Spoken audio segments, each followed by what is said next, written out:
اس channel پر کسی تصویر، کسی میوزک کا استعمال نہیں کیا جاتا۔ اللہ کے احکام اور رسول اللہ صلی اللہ علیہ وسلم کی حدیث کو آگے بڑھائیے اور صدقہ جاریہ میں حصہ لیجیے۔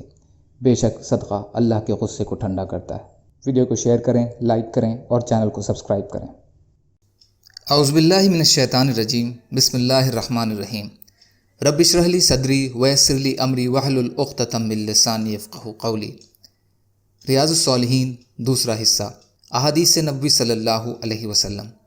حضرت ابو خراش حضرت بن ابی حضرت اسلمی اور کچھ کے نزدیک سلمی صحابی رضی اللہ تعالیٰ عنہ کو فرماتے ہوئے سنا کہ جو شخص اپنے مسلمان بھائی سے 1 سال تک قطع تعلق رکھے گا تو اس کا یہ عمل اس کا خون بہانے کے برابر ہے۔ اسے ابو داؤد نے صحیح سند سے روایت کیا ہے۔ فائدہ: قطع تعلق بھی ایک طرح سے قتل ہے، جس سے دوسرے مسلمان کو سخت ذہنی تکلیف سے گزرنا پڑتا ہے، اس لیے اسے قتل کے جیسا قرار دیا۔ حضرت ابو ہریرہ رضی اللہ تعالیٰ عنہ سے روایت ہے کہ رسول اللہ صلی اللہ علیہ وسلم نے فرمایا، کسی مومن کے لیے یہ جائز نہیں کہ وہ کسی مومن سے 3 دن سے زیادہ قطع تعلق رکھے، تو اگر اسی حالت میں 3 دن گزر جائیں تو چاہیے کہ اس سے ملاقات کر کے اسے سلام کرے، اور اگر اس نے سلام کا جواب دے دیا تو دونوں جواب میں شریک ہو گئے، اور اگر اس نے کشیدگی کو برقرار رکھتے ہوئے سلام کا جواب نہ دیا تو وہ گناہ گار ہوا، اور سلام کرنے والا قطع تعلق کے گناہ سے نکل گیا۔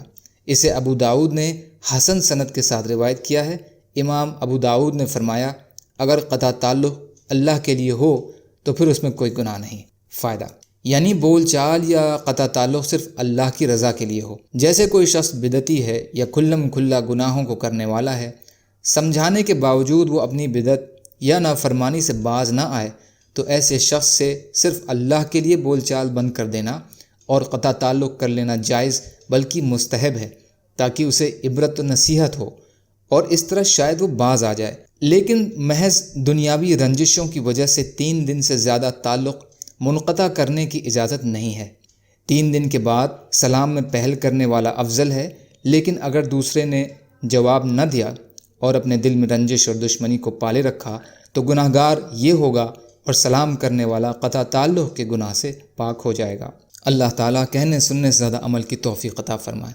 یا اللہ مظلوموں کی مدد فرمائیے، ہم سب کو اپنی استطاعت کے بقدر اپنا حق ادا کرنے والا بنائیے، سچی توبہ کی توفیق عطا فرما دیجیے۔ سبحان اللہ و بحمدہ، سبحانک اللہم و بحمدک، اشہد ان لا الہ الا انت، استغفرک و اتوب الیک۔ سبحان ربک رب العزت عما یصفون وسلام علی المرسلین والحمد للہ رب العالمین برحمتک یا ارحم الراحمین۔ لا الہ الا اللہ محمد رسول اللہ۔